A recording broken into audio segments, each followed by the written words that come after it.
A lot of the conversation that Craig Mazin and I had, we would talk through a sequence like that and talk through all the beats. What do we get out of those beats? Why are they important? Well, let's just get that wholesale into the show. I think Neil and I were both excited by the idea that we could actually add a little bit more context to Joel and Sarah's relationship. This is your chance. You keep her alive. So with the show, we could say, okay, what's important in the sequence was like, well, we want to show the bonds of the family. Are there more ways of showing that we couldn't in the game? Because we could take more time, like, let's show them waking up, let's show them having breakfast, Sarah going to school, Sarah going to get her dad's watch fixed.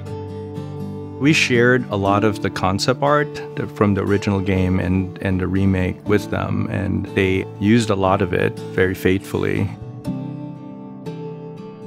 to make the fans that were playing the game feel like they were being true to the material. If you don't think there's hope for the world, why bother going on?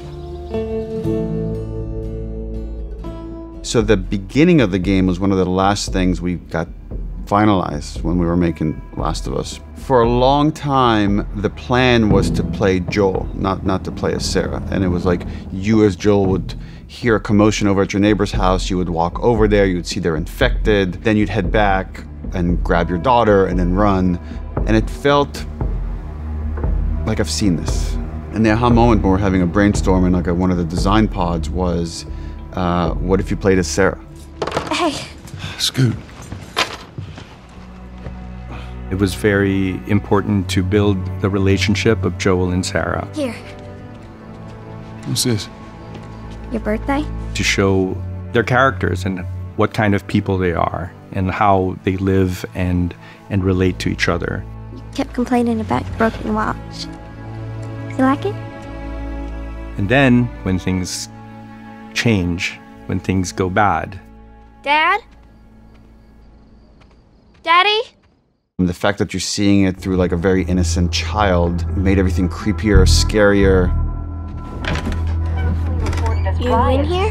Quiet sounds mixed with very, like the TV was loud. There seems to be some commotion. We went to the window, the explosion shook the room.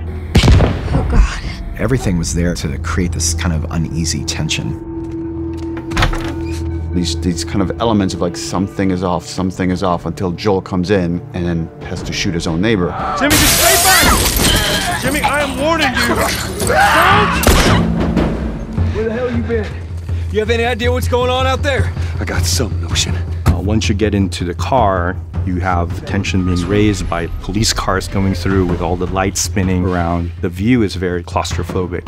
Things are just very close to you. Army's put up roadblocks on the highway.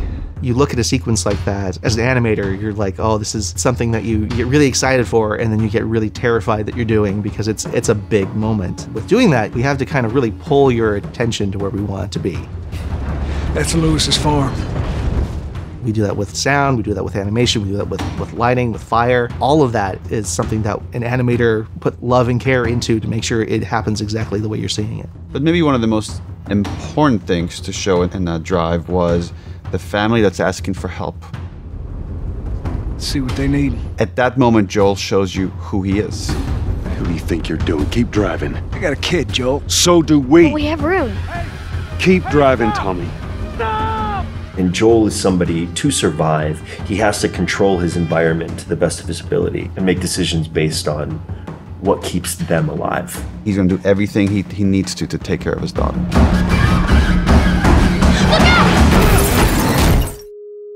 I think about the entire soundscape. Everything after the car crash switches from Sarah's perspective to Joel's perspective, because then it's a father trying to save his kid. Come here, give me your hand. The infected gets closer and closer, and the shadows get longer and longer. This intense light just shines towards you. It settles into the worst thing possible when you think that you're almost at the finish line, and then Sarah dies.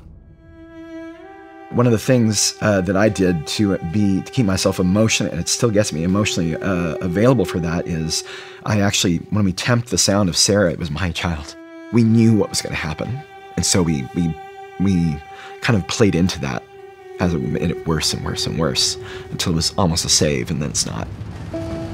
okay, baby. We're safe. Got a couple of civilians in the outer perimeter. Please advise. Daddy, what about Uncle Tommy?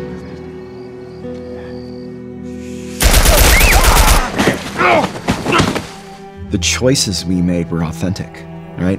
We didn't want to stray away. We wanted to make it grounded. Sarah. Move your hands, baby. I know, baby, I know.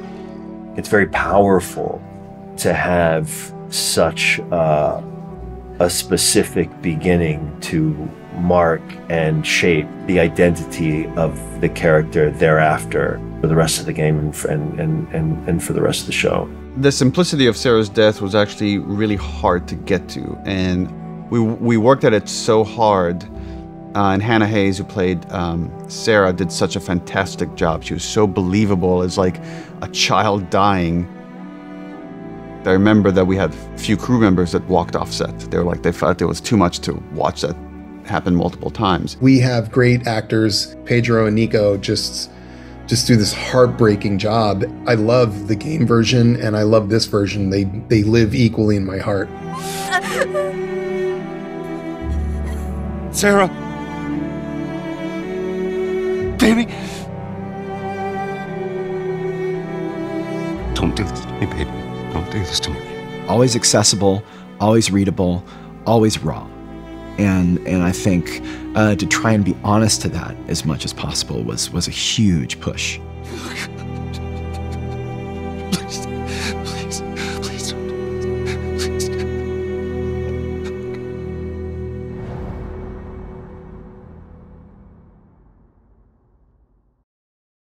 PlayStation